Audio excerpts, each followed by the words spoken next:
malo midwaro ni wachop 100 ni mondo wachopi nikech vaccines gi pod wan kod gi osiptal kendo chanjo ni kendo pod en nono. Koro en mana ni japiny bende nyaka kaw atua. Wan wanyalo wacho kaka jo sirkal, lakini ka ng'ato ok okaw atua kaka en owuon gi joode mokaw atua mo make sure ni oda ka an gi jaoda gi nyithindo makama ji adi ma pok oyudo chanjo kata ji adi ma nosechako to pok otieko, nyaka gin ema gibi kaw atua ma gidhi kama chanjo nitie ma giyude.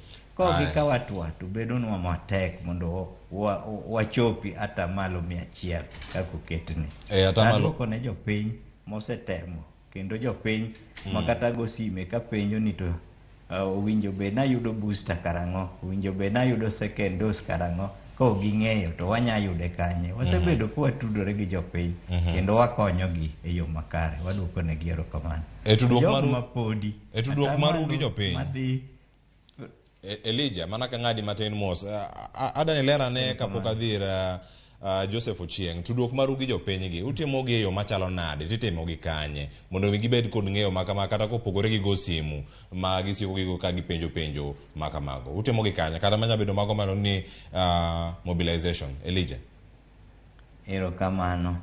Wan kaka Kisumu County, wan gi migawo ma waluongo ni Community Health Services. Thieth gi ler meg gweng'. Mae osemiyowa structure maber mwatiyo